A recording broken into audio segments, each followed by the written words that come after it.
So our farming operation, CircleGFarms Incorporated. We're located in Nichols, Georgia. We're pretty diverse. We've got 6 broiler chicken houses. We're down to about 20 head of cow-calf herd right now, with plans to expand that in the near future. With our row crop enterprises, we're cotton and peanuts. This year we're about 250 acres of cotton and 230 acres of peanuts. That varies from year to year. Some years the cotton crop will be up 350 or so. It's just according to how much of our irrigated land is going into peanuts, how much is needed to be rotated into cotton to get the yields that we need to get to fulfill contracts. The thing that I probably enjoy the most, I guess, about cotton production is really probably come harvest time. Actually, it's a lot of work. It can be a lot of work, probably most work you'll put into the cotton crop, but you hear cotton referred to as South Georgia snow, and it's just something about looking out across that field and seeing that white field out there before you. It reminds me a lot of scripture in the Bible, of fields that are white with harvest, and you can look out there at that field and you can see that field that's white with harvest, ready to go, and then also you can see what you're doing, because you turn it from white to brown in a hurry. That's probably my favorite thing. Least favorite thing is worrying about the weather. So much of farming is uncontrollable. The weather situation, we take what the good Lord gives us.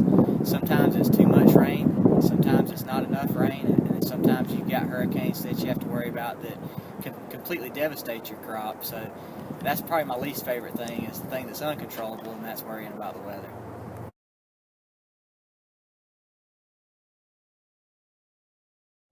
Questions before I started growing cotton, what do I wish I had done? And we're relatively new in the cotton growing. My family farm has been around for a long time, but my father and I really started farming again about 10 years ago. And we've only been farming cotton for the last, I think, about 6 or 7 years. And I honestly had no background in row crop farming at all, and no background in cotton. The only thing I could ride by a field and tell you, hey, that's a cotton field and it looks good. But so it's kind of been a learning thing. I wish I could have known everything there was to know, but it's a learning thing. You learn every day. If you're not learning every day, then you're going to get behind in a hurry.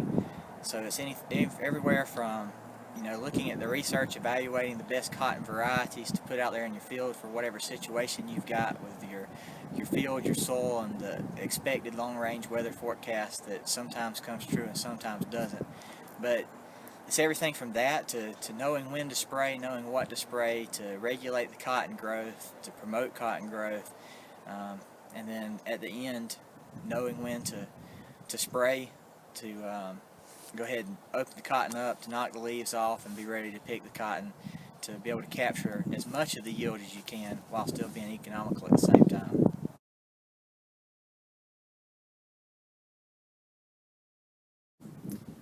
As far as triumphs and successes and issues with the cotton industry, we're really blessed here in Coffee County with a good soil type to grow cotton.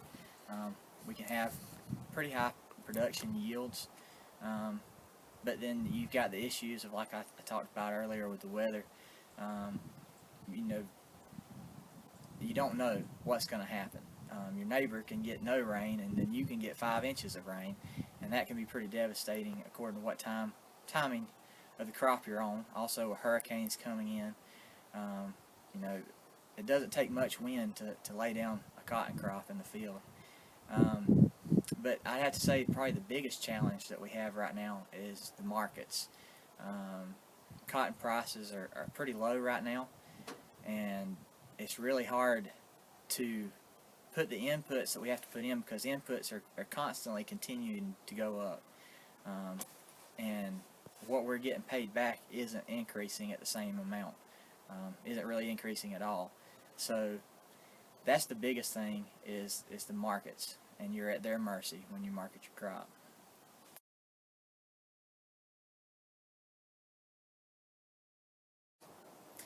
So describing cotton production from basically day one of planning for the next year starts when we're right here today. You see the cotton stubble here behind us, the modules in the field, and that's when you have to start taking into consideration what you're going to grow next year. Some years, if the rotation needs to work out right, we may grow cotton behind cotton with just our cotton and peanut system. We're thinking about adding some other row crops into it, but you'll start with as soon as it comes out of the field, you've got to think about getting rid of the residue in the field so that it's not there next year. For as far as nematodes and soil health, you want to get that destroyed, and start thinking about taking soil samples to evaluate what fertilizer requirements you may need for the coming year according to the crop you're producing, in this case cotton. Take those soil samples, get the fertilizer put out there, start tilling the soil, getting it prepared, and then going into the field. If you know you're strip tilling it, you've got a lot of spraying to do beforehand, because when you put that seed in the ground, you want to start out clean as far as no weeds in the field, and you want to try to stay clean as possible throughout the year.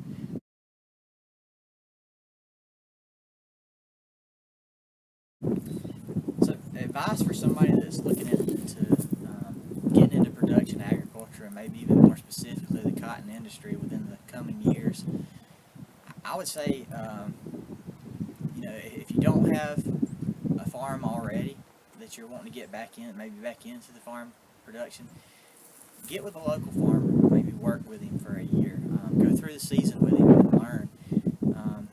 Or if you do have a farm, get with one of your farmer friends and look for advice, because your best resource, I mean, you can get on the internet and watch videos and research all this stuff, but your best resource is going to be talking to somebody that's doing it day in and day out.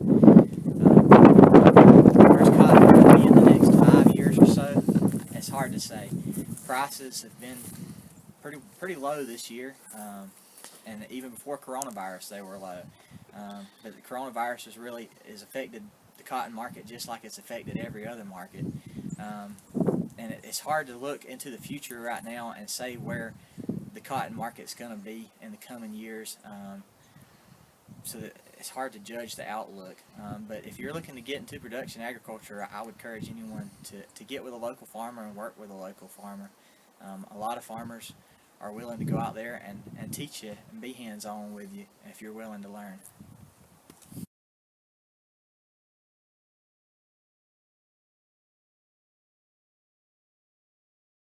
So walking through some of the equipment that we use here today, specifically in cotton harvesting, I mean, with planting you've got to have a set of planters and a tractor, and then going through you've got to have a sprayer to spray your crop through the year. But then when you get here into the harvesting, with us we have a lot of different equipment. If you've got a cotton picker with a round roll picker, it's pretty much doing a lot of the steps that we'll see here today all in one thing. But with ours, we got a John Deere 9996 cotton picker, and it's pretty neat how these things work.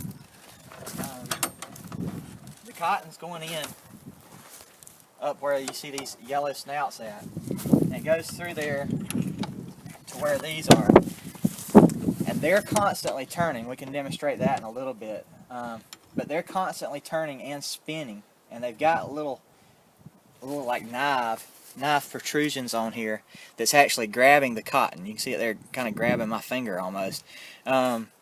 It's grabbing the cotton as it's turning, anywhere from 10,000 to 30,000 rotations per minute, and it's feeding it through to these dockers that you see here, and they're running the spindles coming right through here, and it's barely touching these doffers. The adjustment on it, they say you want to be able to barely slide a dollar bill in there, or maybe not even be able to slide it in there. You don't want too much because it'll end up messing stuff up. But that's what's actually docking the cotton off. And then the cotton, you'll see these little air jets, is blown with an air jet up this tube that's got several different air jets through it, blowing it up and into that basket there. So the spindles are picking it off, it goes through that doffer, and then you've got these little moisture units here. They're like little brushes, and it's got water and a spindle cleaner type soap stuff running through there, and it's getting the excess cotton that's maybe left on here off and leaving it slick and smooth so that when it goes back through there again, it's clean, ready to pick some more cotton as you're going down the row. So once we get through there, we fill up the basket there. He'll come over to the module builder here. We'll dump it in the module builder, and then it's kind of like a huge square baler for hay.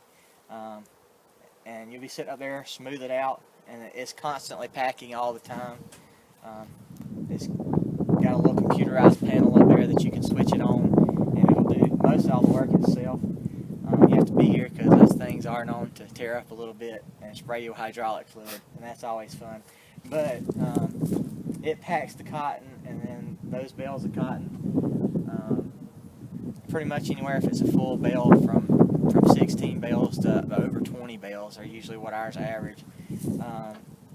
And then you'll see that the stalks out here are mowed down. We come back, we mow our stalks. You'll see some farmers that will actually come through here and mow the stalks and chop them. It's all in the kind of equipment you have and the type of management that you're doing, but you want to get that done pretty soon after harvest to go ahead and get the stalks decomposing, because they're real fibrous, kind of like wood, so it takes a little while for them to decompose. This is, like I was talking about earlier with the spinning, this is going to be really slow compared to what field speed is when you run through the field. They're constantly turning, and as they're turning, they're grabbing the cotton. This is what those spindles look like inside there. They got these little knives and protrusions on them. They're spinning. They're screwed in and they're spinning that part right there.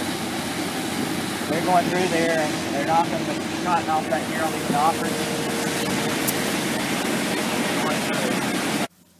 Alright, so we're back here with some cotton that we're about to start picking. The question was, how do you know when you can start picking? You don't want your cotton to be too high in moisture, because each one of these, in a cotton boll, you got your cotton boll, and each one of these little fibers here will have 8, 10, 12 seeds in it or more. And if that seed's real soft and got a lot of moisture to it, or the cotton's got a lot of moisture to it, it's not going to gin good. You're going to end up with bad quality grades. The seed's going to go all to pieces. So this is a very scientific way of checking to see if your cotton's ready to pick. You find a seed, take it, stick it in your mouth, and you hear that crisp pop. That means it's at least lower than 12% moisture, and you're ready to start picking.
Marketing our cotton crop, once the harvest is over with, we'll put it into the modules that you see here behind us. Some of them have the newer pickers that, with Case International, makes the little mini module that's a whole lot smaller than these, and then with John Deere they have the round rolls that looks like a big hay bale of cotton, a round roll of cotton out there.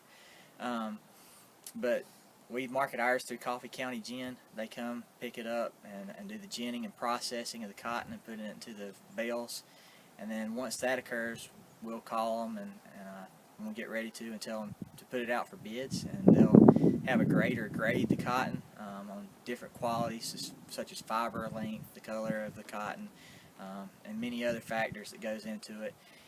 And then they'll put it out for bids, and then you can look on your phone in the stocks app if you want to, and you can see what cotton's trading for right now. And then it's dependent upon the grade of cotton whether they're going to usually dock you and pay, or sometimes you may even get a premium if you've grown some really good cotton.